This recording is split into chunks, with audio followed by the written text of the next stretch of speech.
Pues oremos para empezar y ahí pueden ver bien la pantalla, ¿cierto? Sí, señor. Sí, Vale, se ve nos bien. escuchan bien y todo. Listo, ¿quieres orar ahora para empezar? Bueno, oremos para comenzar. Señor, te damos muchas gracias por darnos la oportunidad de encontrarnos, Señor, con Caro, con Jay, con Víctor, con Cristi, Señor, a través de este medio. Gracias por los hermanos, Señor, que aún no han podido conectarse o que no podrán conectarse en esta noche. Te pedimos que tú sigas también hablando a sus vidas, a sus corazones, Señor. Y te pedimos que en este tiempo que vamos a tener, tú puedas enseñarnos, Señor, que podamos tener mentes y corazones dispuestos a seguir aprendiendo de ti y a poner en práctica lo que tú nos enseñas, Señor. Gracias te damos por este tiempo en el nombre de Jesús. Amén. Amén. Bien. Queremos entonces hoy nuevamente abordar un tema muy relevante para nuestro crecimiento espiritual, en el conocimiento de las Escrituras, en la reflexión teológica.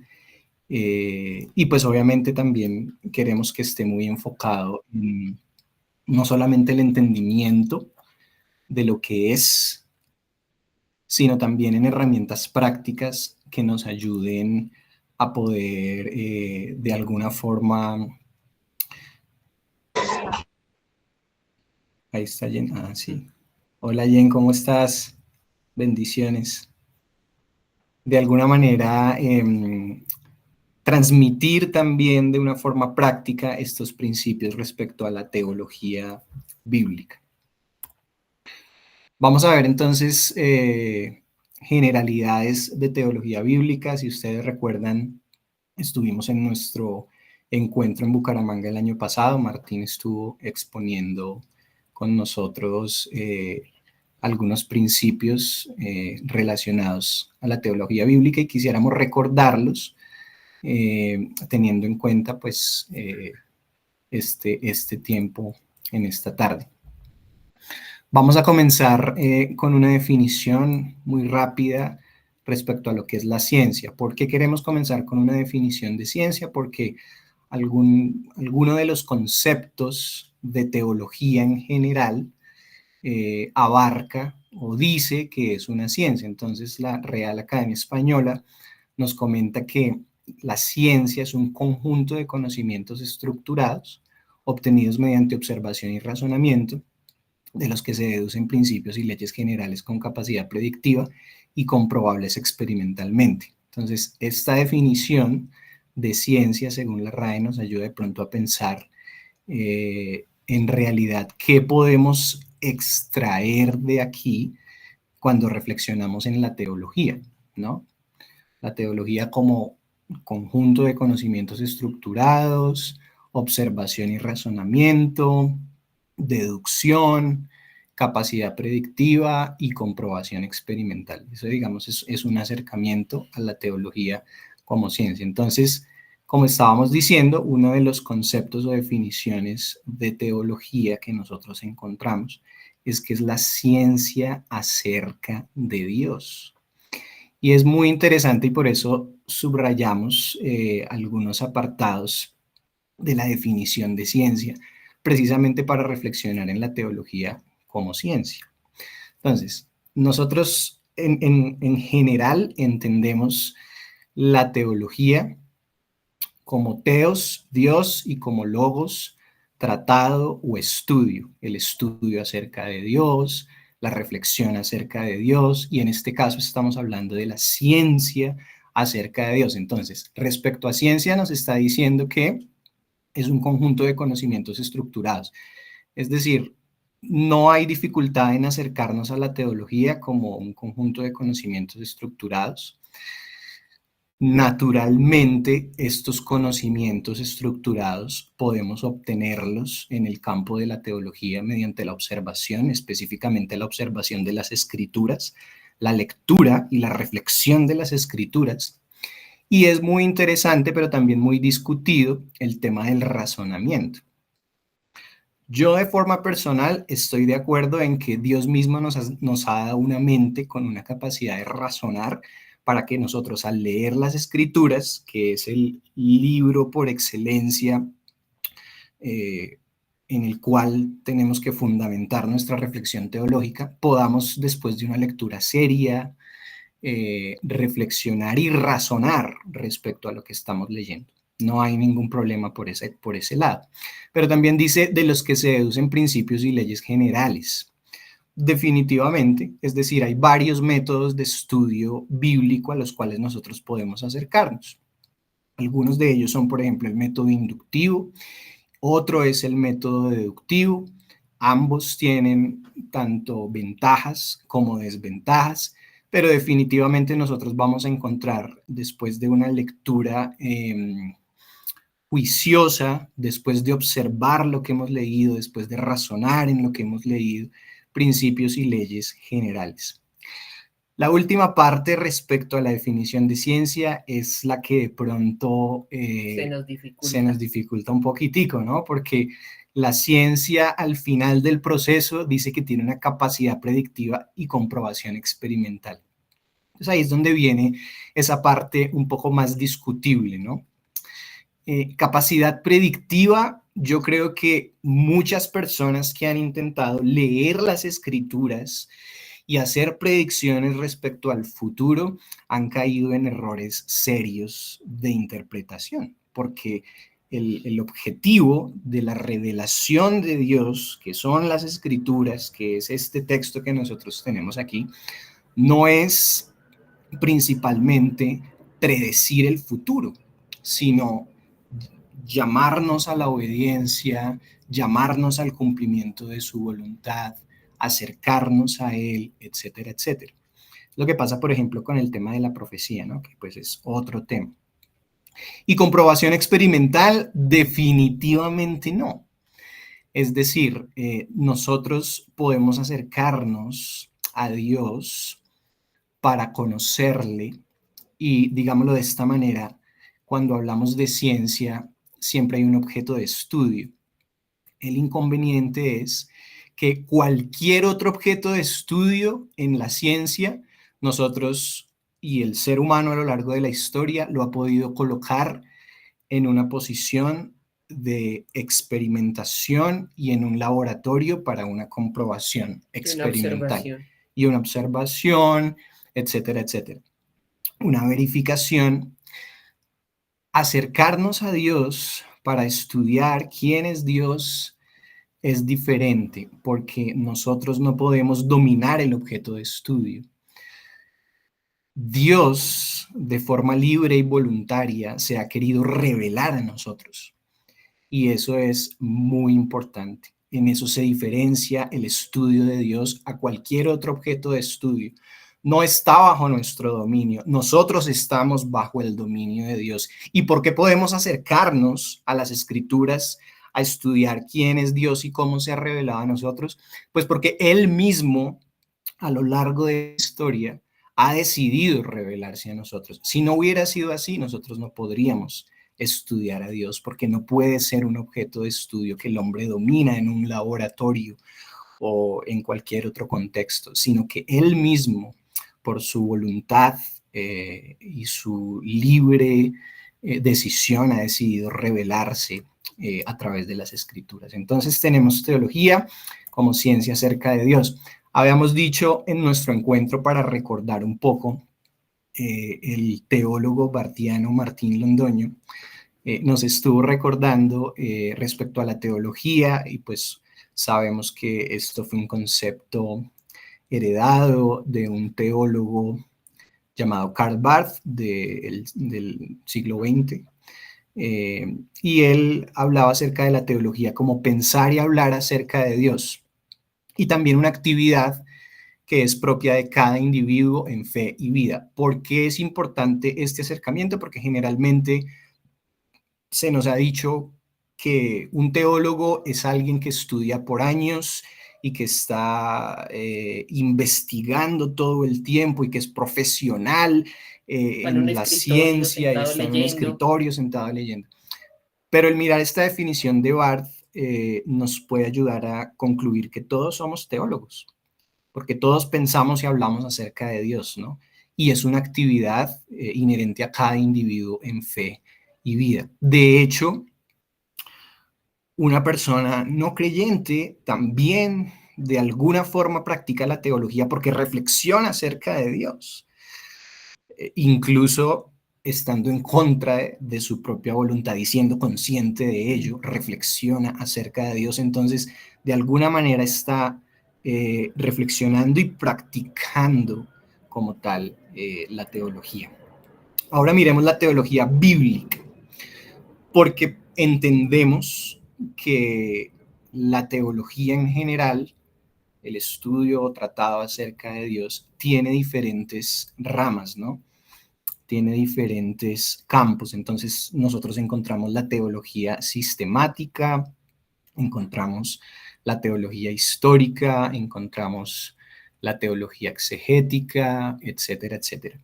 Pero la teología bíblica como tal, y quisimos recordar esta definición de Gerardus Voss, un teólogo también muy importante en la historia, que dice lo siguiente: la teología bíblica es la rama de la teología exegética, y entendemos que la exégesis es la aplicación de las herramientas hermenéuticas, es decir, interpretativas del texto bíblico. Teología bíblica, rama de la teología exegética, que trata con el proceso de la autorrevelación de Dios depositada en la Biblia. Nos gusta mucho esa definición porque entendemos, como ya hemos dicho, que Dios se reveló a nosotros. No es un objeto de estudio como cuando estudiamos física, matemáticas, astronomía, biología, donde el objeto de estudio está dominado de alguna forma, ¿no?, por el hombre. Es diferente cuando estudiamos a Dios. Él se reveló a nosotros a lo largo de la historia a través de este texto, y nosotros nos acercamos a Él entendiendo que es una autorrevelación de Dios y está depositada en el texto que tenemos hoy en nuestras manos. Quisiera que leyéramos, revisando este tema de la revelación de Dios con esta definición de Voss, Primera de Corintios 2, 1 al 13. Yo lo tengo aquí, lo tenemos en la pantalla, entonces no es necesario que lo busquen. Si lo quieren buscar, esta es la versión Nueva Biblia de las Américas, Primera de Corintios 2, 1 al 13. Dice de la siguiente forma: desde el versículo 1, pensemos en las palabras de Pablo a la iglesia en Corinto, y pensemos también en Corinto, hermanos, como una comunidad influenciada por el pensamiento griego. Corinto era una colonia griega, y no solamente por el pensamiento, sino también por la idiosincrasia, por la cosmovisión y por la vida de los griegos, ¿no? Ellos eran personas que estaban todo el tiempo pensando en la razón, en la filosofía, etcétera, etcétera. Y digamos que eso hace parte del contexto en el cual Pablo le escribe a la iglesia en Corinto diciéndoles lo siguiente en 1 Corintios 2 desde el 1. Por eso, cuando fui a ustedes, hermanos, proclamándoles el testimonio de Dios, no fui con superioridad de palabra de sabiduría, porque nada me propuse saber entre ustedes excepto a Jesucristo y este crucificado. Ahí está para mí el mensaje principal de estas palabras de Pablo en 1 Corintios 2. No se propuso nada más sino saber y compartirles a ellos a Jesucristo y a este crucificado. Versículo 3: estuve entre ustedes con debilidad y con temor y mucho temblor. Y mi mensaje y mi predicación no fueron con palabras persuasivas de sabiduría, sino con demostración del Espíritu y de poder, para que la fe de ustedes no descanse en la sabiduría de los hombres, sino en el poder de Dios. Algo fundamental acá, que es muy importante que podamos tener en cuenta, es que esta revelación de Dios en las Escrituras, en su generalidad, está apuntando a Cristo, ¿no? Y hay un punto donde vemos la consumación de ese propósito eterno de Dios, y es la obra de Cristo, su vida, su muerte y su resurrección. Y esto es lo que Pablo está predicando. Pero también les está diciendo que no los está intentando persuadir con ninguna palabra extraña, sino más bien que el Espíritu Santo ha obrado en él para que pueda proclamar este mensaje que realmente es muy sencillo y que no proviene de la sabiduría de los hombres, sino del poder de Dios. Lo que quiero decir acá, y vamos a continuar leyendo el texto, es que es muy importante en este campo de la teología, y ahora que estamos hablando de teología bíblica, que nunca falte, que le pidamos al Señor que nunca falte en nosotros al acercarnos a las Escrituras y al compartir las Escrituras, ese binomio espíritu-palabra, palabra-espíritu. No podemos acercarnos a la Biblia como a cualquier otro libro simplemente para obtener información o conocimiento académico. Al leer las Escrituras como creyentes y como hijos de Dios, debe existir, y es lo que Pablo también está queriendo expresar acá, ese binomio espíritu-palabra, porque no estamos hablando del Quijote de la Mancha ni de 100 años de soledad, estamos hablando de la autorrevelación de Dios en un texto. Entonces no puede faltar ese binomio, ¿no? Es fundamental, espíritu-palabra, siempre palabra-espíritu. Sigo en el 6, sin embargo hablamos sabiduría entre los que han alcanzado madurez, y una vez más, pero una sabiduría no de este siglo ni de los gobernantes de este siglo que van desapareciendo, sino que hablamos sabiduría de Dios en misterio, la sabiduría oculta que desde antes de los siglos Dios predestinó para nuestra gloria. Esta sabiduría que ninguno de los gobernantes de este siglo ha entendido, porque si la hubieran entendido no habrían crucificado al Señor de gloria, sino como está escrito, cosas que ojo no vio ni oído yo, ni han entrado al corazón del hombre, son las cosas que Dios ha preparado para los que lo aman. Pero Dios nos las reveló por medio del Espíritu. Ahí está otra vez, ¿no? Es decir, no es una revelación cualquiera, es Él mismo por el Espíritu revelándose a nosotros los seres humanos, porque el Espíritu todo lo escudriña aún las profundidades de Dios. Porque entre los hombres, ¿quién conoce los pensamientos de un hombre sino el espíritu del hombre que está en él? Asimismo, nadie conoce los pensamientos de Dios sino el espíritu de Dios. Una cosa más aquí antes de continuar en el 12. Si nosotros no nos acercamos a las Escrituras, entendiendo que el Espíritu Santo que mora en nosotros es el que nos ilumina para entender la revelación y tenemos ese acercamiento con el binomio espíritu-palabra, realmente va a ser imposible que este texto, esta autorrevelación nos ayude en nuestro crecimiento espiritual. ¿Por qué? Porque ¿quién conoce los pensamientos del Señor sino solamente el Espíritu que viene de Dios? Dice ahí mismo en el versículo 11, nadie conoce los pensamientos de Dios sino el Espíritu de Dios. Y nosotros hemos recibido no el espíritu del mundo, sino el espíritu que viene de Dios para que conozcamos lo que Dios nos ha dado gratuitamente, de lo cual también hablamos, no con palabras enseñadas por sabiduría humana, sino con las enseñadas por el Espíritu, combinando pensamientos espirituales con palabras espirituales. Entonces, ahí está, es el Espíritu Santo, es Dios mismo quien nos enseña cuando nos acercamos al texto bíblico, de la manera que sea, a través de la teología sistemática, histórica, exegética y en este caso la teología bíblica. Vamos a hacer un ejercicio para despertarnos en esta tarde, hablando de observación e interpretación en este campo de la teología bíblica. Quiero que escriban, observen un momento este cuadro y me digan cuántos cuadros hay ahí. El que descifre tiene un premio para la siguiente sesión. ¿Cuántos cuadros pueden contar ahí? Tenemos 2 minutos. 2 minutos para eso, Bueno, y lo escriben mucho, en el chat. Minuto. 1 minuto. Y lo escriben en el chat. ¿Listo? A ver, observen e interpreten cuántos cuadros tenemos ahí. Tenemos acá artistas, Yendriel, tenemos ingenieros, tenemos administradores.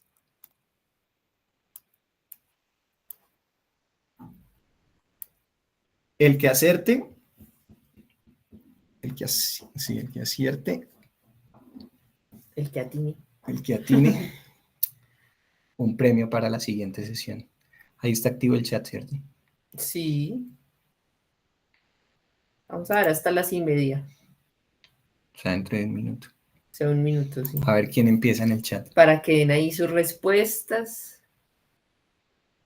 Y ahí tenemos también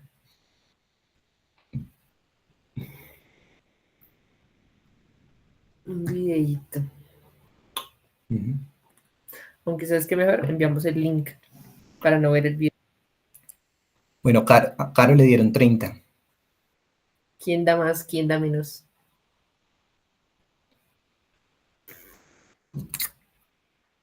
16 veo yo.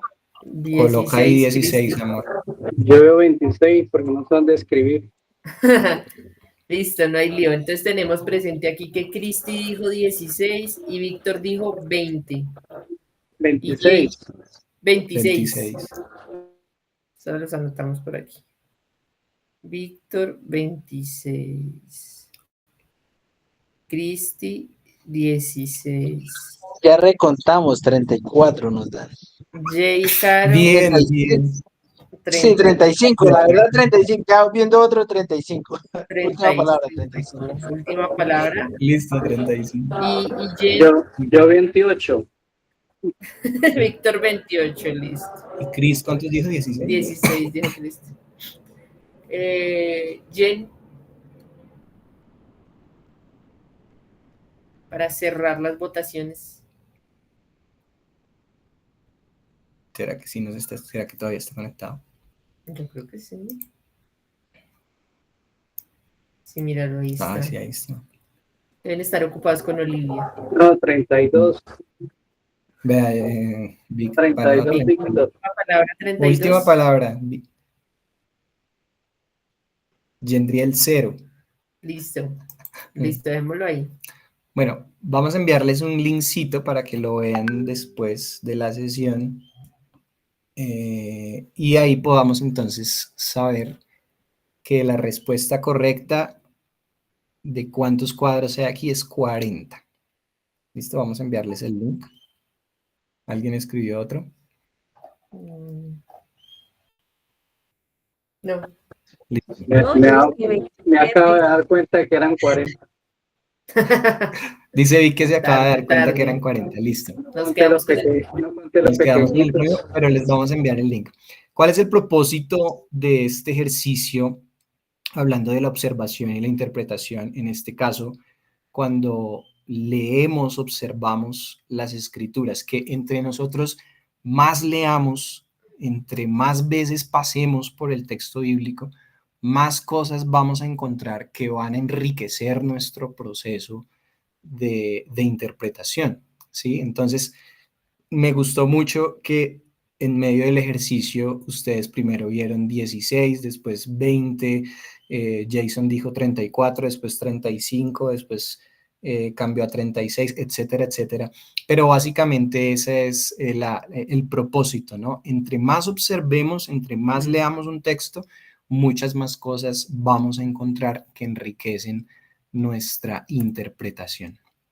Vamos a ver ahora unos principios de teología bíblica. La teología bíblica surge de una interpretación cuidadosa de la Biblia, explorando sus enseñanzas principales a través de su línea cronológica. Entonces era lo que estábamos hablando hace un momento, ¿no? Muchas veces al leer un texto bíblico puede ser que veamos 10 cuadros, pero después volvemos a pasar y vemos 20 y después volvemos a pasar y vemos 30.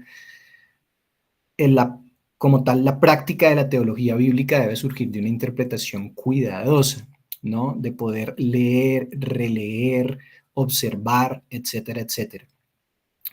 ¿Qué más pasa con la práctica de la teología bíblica? A través de esta interpretación cuidadosa, exploramos las enseñanzas principales.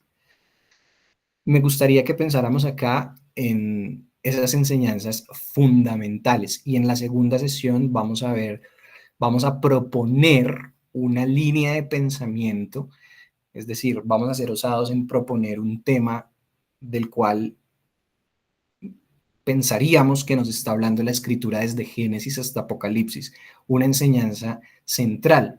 Y lo que hace la teología bíblica es eso, explorar las enseñanzas principales a través de su línea cronológica. Nosotros encontramos en la Biblia definitivamente una línea cronológica y eso es fundamental para el estudio y la práctica de la teología bíblica. Revisar esa línea cronológica, esa línea histórica desde Génesis hasta Apocalipsis. Entonces, 3 cosas importantes: interpretación cuidadosa, exploración de enseñanzas principales y la línea cronológica que las escrituras nos proponen. La teología bíblica reconoce que Dios se ha revelado de forma progresiva a lo largo de la historia por medio de hechos que fueron registrados en palabras, ¿sí? Entonces, lo que entendemos en este apartado respecto a la teología bíblica es que Dios no dijo en algún momento de la historia o en cierto siglo o en cierto año: bueno, aquí les envío este libro, les mando mi revelación, aquí está completo. No fue de esa manera, sino que la teología bíblica reconoce que desde Génesis Dios vino revelándose de forma progresiva, pasando por todo el Antiguo Testamento. De hecho, es importante también analizar el periodo intertestamentario. Ahora encontramos el Nuevo Testamento hasta Apocalipsis, y todo lo que vemos ahí bajo la lupa de la teología bíblica es una revelación progresiva de hechos que luego fueron registrados en palabras. Aquí tenemos el texto bíblico con nosotros, gracias al Señor. Uno más, la teología bíblica resalta la continuidad narrativa que recorre toda la Biblia, lo cual ayuda a la construcción de una cosmovisión bíblica. Entonces, ¿qué encontramos en la teología bíblica como tal? Que hay un énfasis en la continuidad narrativa. No es un acercamiento a la Biblia tratando de encontrar de pronto historias aisladas que conecten un mensaje, no. O temas diferentes, sino que desde Génesis nosotros encontramos una narrativa que tiene una continuidad, que tiene una secuencia, y recorre esa narrativa toda la Biblia, lo cual ayuda a que podamos construir una cosmovisión bíblica, es decir, una manera de visualizar las escrituras, una propuesta muy interesante. En nuestro caso, creo que es la más correcta de ver la Biblia, ¿cierto? Solamente quiero dar un ejemplo acá, obviamente con todo el respeto por muchos hermanos que puedan tener de pronto una diferente forma de pensar, o que de pronto hagan un acercamiento a las escrituras a través de la teología sistemática. Y hemos tenido ese caso en la práctica, y Lorena lo sabe porque hemos estado los dos conversando con personas y nos dicen muchas veces: no, es que Pablo dice en Corintios, Pablo le dijo a Timoteo que esta es la forma como tenemos que hacer esto en la iglesia. Y así lo tenemos que hacer, porque así lo dice la Biblia. Eso es lo que dice Pablo. Claro, eso es lo que dice Pablo. Pero eso es lo que le dijo Pablo a los Corintios. Eso fue lo que le dijo Pablo en una carta pastoral a Timoteo.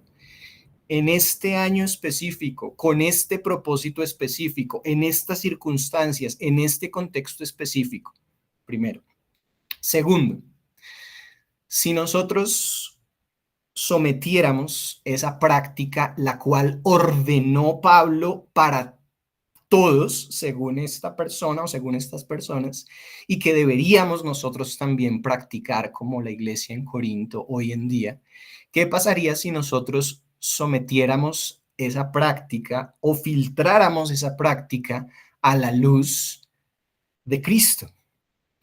O de los evangelios. O de los evangelios, incluso a la luz de todo el Antiguo Testamento. Si pasáramos ese texto de las palabras o de la orden, de la amonestación, de la exhortación de Pablo a los Corintios, y lo filtráramos en Jesús y lo filtráramos a lo largo de la enseñanza de toda la Escritura, ¿qué pasaría? ¿Quedaría igual ese concepto, esa práctica, o tendría algunas variaciones? Es solamente una propuesta, ¿no? Porque yo sé que todos hemos escuchado eso, ¿no? Es que la Biblia dice esto, y es así como debo hacerlo ahora y como debo practicarlo ahora. No estamos hablando, por ejemplo, de principios morales, porque en mi propia opinión personal, creo que la moral divina es una de las cosas, es decir, es una enseñanza principal que recorre desde Génesis hasta Apocalipsis y que no cambia, ¿no? Es decir, el carácter de Dios y su deseo de que seamos santos como Él es santo, en todo contexto, en toda época, en toda situación, no cambia. Esa es una. Otra, por ejemplo, puede ser la salvación es un don de Dios y es algo completamente gratuito. Ahora sí, como dice Pablo en Efesios, es por gracia, por medio de la fe. Si yo filtro esa enseñanza a lo largo de toda la escritura, desde Génesis capítulo 3, versículo 15, lo que el Señor le expresó a Adán y Eva en el huerto de Edén cuando ellos pecaron es: la salvación es por gracia. No es a la manera de ustedes cubriéndose con hojas de higuera. Es a mi manera. Es un don, es algo que yo les voy a dar y es algo completamente gratuito. Yo voy a cubrir su pecado por gracia, pero necesito que crean en mí, porque su fe ha fallado. Lo que acaban de hacer es dejar de creer en mis palabras y confiar en su propia manera de pensar y de ver las cosas. Entonces, aquí estamos hablando más de prácticas y vemos personas que dicen, esto dice la Biblia respecto a esta práctica específica, basándose en un solo versículo, pero ahorita en un momento vamos a ver algo muy interesante respecto también a este tema. Continuemos. Otro principio, la teología bíblica presenta el texto bíblico, valga la redundancia, como una narrativa contada por un autor con el propósito de revelarse al hombre. Entonces, claro, aquí entra también el tema de que nosotros generalmente hemos entendido, y está bien, la Biblia como un texto, y muchas veces se nos ha dicho que fue escrito por más de 40 autores. Está bien. Yo prefiero decir que fue, valga la redundancia, escrito por más de 40 escritores, pero que tiene un solo autor, que es Dios, ¿no? Esto me ayuda a mí a tener un mejor entendimiento del texto bíblico, porque claro, yo digo 40 autores y de repente puede surgir en mi mente la idea de hay un montón de historias desconectadas, pero hay que mantener ese equilibrio, hay que mantener esa tensión. Claro, la Biblia son 66 libros, 39 en el Antiguo y 27 en el Nuevo Testamento. Pero al mismo tiempo es una sola narrativa, ¿cierto? Es una narrativa que está conectada. ¿Por qué? Porque tiene un autor y más de 40 escritores. Esa es la forma como yo prefiero verlo, porque eso me ayuda a construir personalmente una mejor teología. Por eso decimos que la teología bíblica presenta el texto como una narrativa contada por un autor que quiso revelarse al hombre y, como ya hemos dicho, de manera progresiva. A ver acá, ahí vemos entonces la gran historia de las escrituras. Nosotros podríamos tener esta progresión entendiendo las escrituras de esta forma. Y como les digo, en la próxima sesión vamos a ver una propuesta de cómo practicar la teología bíblica. Entonces tenemos la creación en los primeros capítulos del Génesis, la caída muy temprano en la narrativa de Génesis, la redención y la restauración. Digamos que esta es una idea general de un mensaje macro que nos presenta las escrituras. Esto es lo que nosotros vemos desarrollado en un nivel general en las escrituras. Vemos a Dios revelándose como creador, como todopoderoso, como soberano, como dueño de todo lo que existe, incluyéndonos a nosotros. Vemos un problema que ocurrió en la creación, no porque Dios hubiera creado al hombre imperfecto o su creación haya estado de pronto mal hecha, sino porque parte de la creación de Dios, que fuimos nosotros, creados a su imagen y semejanza, fuimos creados con la capacidad de decisión en el huerto de Edén, de creer o no a Dios, de obedecer o no a Dios. Y representados en Adán y Eva, tomamos la decisión de no creer a Dios y de desobedecer a Dios. Pero ahí mismo, como les decía, Génesis capítulo 3, versículo 15, es un texto que es llamado el protoevangelio, porque es la primera vez que Dios comunica el evangelio al hombre y le promete redención y restauración. Desde ese momento, Génesis capítulo 3, versículo 15, hasta Apocalipsis capítulo 21, 21 capítulos es que tiene Apocalipsis, nosotros encontramos que el Señor desarrolla su plan y al final en Apocalipsis vemos a un Dios que ha vencido el mal y que reunió a su iglesia para estar en relación con ella por la eternidad. Entonces, creación, caída, redención y restauración. 22 capítulos, perdón. Estaba entre 21 y 22. Uno más, la teología bíblica es como leer la Biblia con una brújula.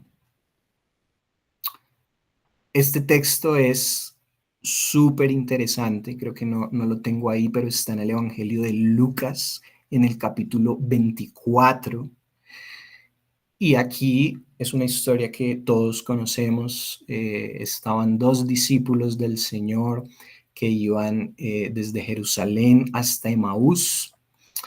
Y en el camino de estos dos discípulos se aparece un tercer caminante, que obviamente nosotros entendemos por el texto de que era Jesús. Después ellos también notaron que era Jesús porque sus ojos fueron abiertos, pero esto fue lo que pasó en la conversación de estos dos discípulos que iban camino a Emaús con Jesús. Dice el 25, Lucas capítulo 24, ¿verdad? Versículo 25. Entonces Jesús les dijo: oh insensatos y tardos de corazón, para creer todo lo que los profetas han dicho.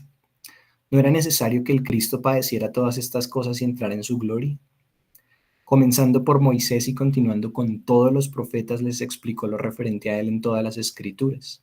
Se acercaron a la aldea donde iban y él hizo como que iba más lejos. Y ellos le insistieron diciendo: quédate con nosotros, porque está atardeciendo y el día ya ha declinado. Y entró a quedarse con ellos. Al sentarse a la mesa con ellos, Jesús tomó pan y lo bendijo, y partiéndolo les dio. Entonces les fueron abiertos los ojos y lo reconocieron. Pero él desapareció de la presencia de ellos y se dijeron el uno al otro: ¿no ardía nuestro corazón dentro de nosotros mientras nos hablaba en el camino, cuando nos abría las escrituras? Creo que este es uno de los textos, hermanos, que nos podría ayudar a entender que desde el campo de la teología bíblica nosotros podríamos acercarnos a las escrituras a través de herramientas que hacen parte de la teología bíblica para leerla como con una brújula, ¿cierto? ¿A qué me estoy refiriendo? Aquí en este texto, específicamente en el versículo 27 de Lucas 24, nosotros encontramos algo muy interesante y es: ¿cuál es la forma en que Jesús interpreta las escrituras? ¿Cuál es su método interpretativo, verdad? Nosotros encontramos en el primer siglo, si hacemos un proceso cuidadoso de investigación, que habían varios métodos interpretativos para leer y estudiar las escrituras, pues en ese momento del Antiguo Testamento, ¿no? La Torá, en el caso de los fariseos, etcétera, etcétera. Y pues ellos tenían sus métodos, ¿no? Entonces unos usaban los fariseos, otros usaban seguramente los saduceos, bueno, los escribas, etcétera, etcétera. Cuando nosotros vemos a Jesús interpretando las escrituras, lo que él hace es lo siguiente. Versículo 27.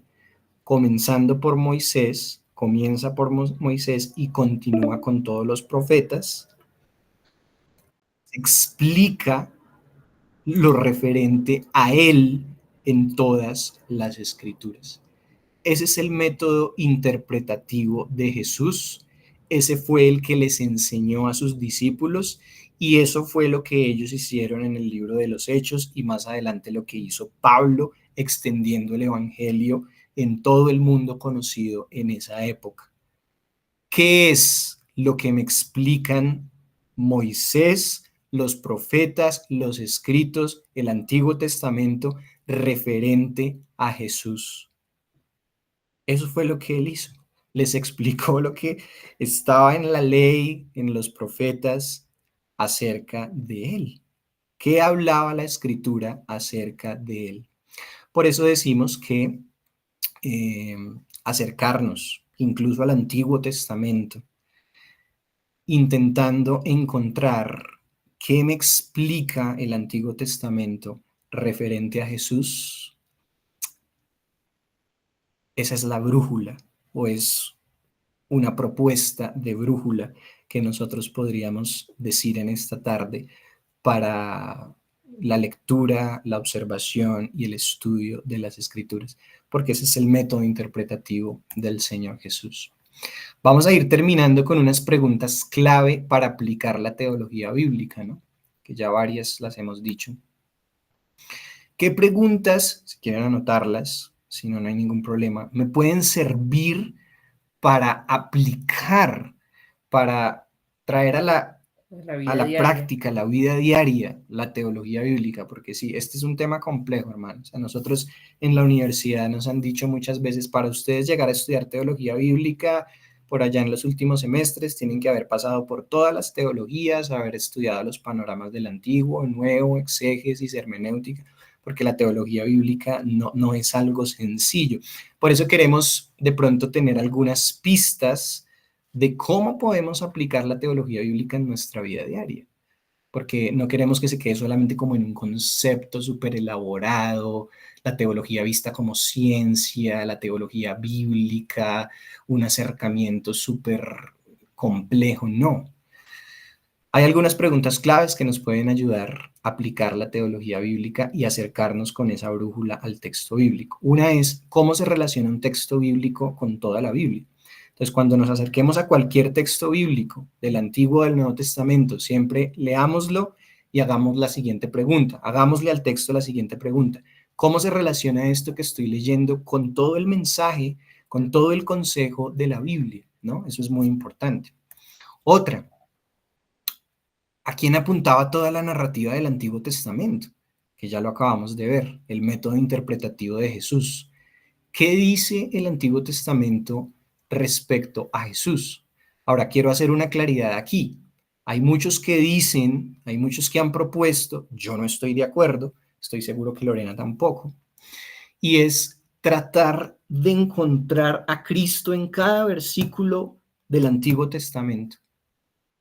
No sería una buena práctica, porque hay muchos versículos en el Antiguo Testamento que es muy difícil que nosotros forcemos el texto para decir, ¿de dónde saco de este versículo específico una relación con Cristo? No entremos en ese proceso dispendioso, simplemente cuando leamos el Antiguo, cuando leamos el Nuevo, que pues obviamente es mucho más específico en cuanto a los hechos y a las palabras de Jesús. Pero preguntémonos, ¿a quién apuntaba toda la narrativa del Antiguo Testamento? Claro, lo que vamos a encontrar es que el Antiguo Testamento habla de leyes, de dinámicas de esclavitud, de principios del Señor para su pueblo, de historias, de los salmistas, de los profetas, pero en su generalidad, todo eso estaba apuntando al cumplimiento de un propósito divino, eterno, y era Cristo. Entonces, más que encontrar la relación de cada versículo del Antiguo Testamento con Cristo, porque es una tarea, en mi opinión, de pronto equivocada y dispendiosa, pensemos a quién apuntaba toda la narrativa del Antiguo Testamento, ¿no? Entonces, sí, claro, yo por ejemplo estoy leyendo, no sé, Esther. Si me pongo a buscar en cada versículo de Esther dónde está Cristo, de pronto voy a caer en errores de interpretación. Pero seguramente la historia de Esther, sí, Dentro de toda la narrativa. dentro de toda la narrativa me va a ayudar o me va a ayudar a preguntarme, bueno, ¿y todo esto que pasó con Esther, con el rey, o todo esto que pasó con Ruth, o todo esto que pasó con Jonás, ¿a quién estaba apuntando? Pues la respuesta es realmente sencilla y es al Señor Jesús, ¿no? Otro es lo que ya hemos dicho, ¿cuál fue el método interpretativo o hermenéutico de Jesús? Voy a leerle rápidamente Lucas, creo que ya se nos está acabando el tiempo. Bueno, no lo voy a leer por tiempo, simplemente voy a comentarlo. En Lucas 4, versículos 19 al 21, nosotros encontramos a Jesús en Nazaret. Este es otro ejemplo de brújula, igual al de Lucas 24. Lucas 4, desde el 16 hasta el 21. Creo que ahí me quedo desde el 19, pero es desde el 16. Es interesante, Jesús está en Nazaret, le pasan el rollo del profeta Isaías, Jesús lee el rollo de Isaías, esto lo encontramos en Isaías capítulo 61 más específicamente, y en el versículo 21, después de leer y de cerrar el libro, Jesús dice, hoy se ha cumplido esta escritura que habéis dicho. Ahí encontramos nuevamente el método hermenéutico de Jesús. Toda esta escritura de Isaías 61 que acabo de leer, después de cerrar el rollo, Jesús dice, hoy se está cumpliendo en mí.